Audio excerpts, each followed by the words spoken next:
बीते कुछ दिनों से स्विट्जरलैंड का दूसरा सबसे बड़ा बैंक क्रेडिट स्विस सुर्खियों में है। सुर्खियों में इसलिए क्योंकि बैंक ने 14 मार्च को एनुअल रिपोर्ट जारी की थी, जिसमें बैंक ने अपने इंटरनल कंट्रोल में मटेरियल वीकनेस का हवाला दिया और बताया था कि साल 2022 में बैंक को 2008 में आए ग्लोबल रिसेशन के बाद सबसे ज्यादा वार्षिक नुकसान हुआ है।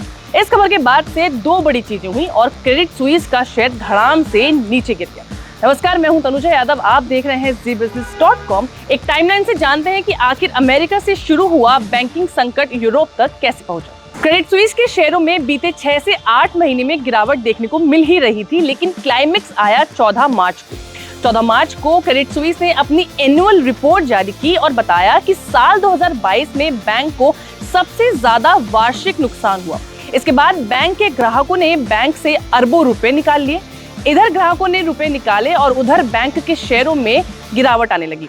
बैंक के शेयरों में गिरावट और इन तमाम खबरों के बीच क्रेडिट स्विस को एक और बड़ा झटका लगा। क्रेडिट स्विस के सबसे बड़े निवेशक सऊदी नेशनल बैंक ने बैंक में पैसा निवेश करने से इनकार कर दिया। ब्लूमबर्ग को दिए गए एक इंटरव्यू में सऊदी नेशनल बैंक के चेयरमैन अम्मार अल खुदैरी ने एक सवाल का जवाब देते हुए कहा कि हम क्रेडिट स्विस में निवेश नहीं करेंगे। इस खबर के बाद क्रेडिट स्विस का शेयर बुधवार के ट्रेडिंग सेशन के दौरान 30% से ज्यादा गिरकर बंद हुआ। बता दें कि क्रेडिट स्विस में सऊदी नेशनल बैंक की हिस्सेदारी 9.9% की है और ये बैंक का सबसे बड़ा निवेशक है।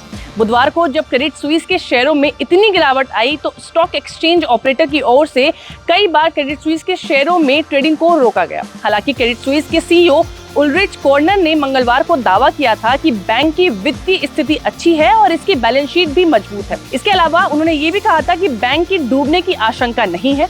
इस सब उथल पुथल के बीच क्रेडिट स्विस को बचाने के लिए स्विस नेशनल बैंक सामने आया। स्विस नेशनल बैंक से करीब $54 बिलियन यानी कि करीब 4 लाख करोड़ रुपए क्रेडिट स्विस को देने की बात कही गई। Credit Suisse bank short term liquidity facility के तहत ये कर्ज ले रहा है। इस कर्ज के जरिए बैंक ग्राहकों को और बैंकों के कोर बिजनेस को सपोर्ट करने वाला है। भारत में क्रेडिट स्विस के इम्पैक्ट की बात करें तो भारत की दो बड़ी टेक कंपनियां टेक महिंद्रा और विप्रो के क्रेडिट स्विस के साथ कई प्रोजेक्ट्स हैं।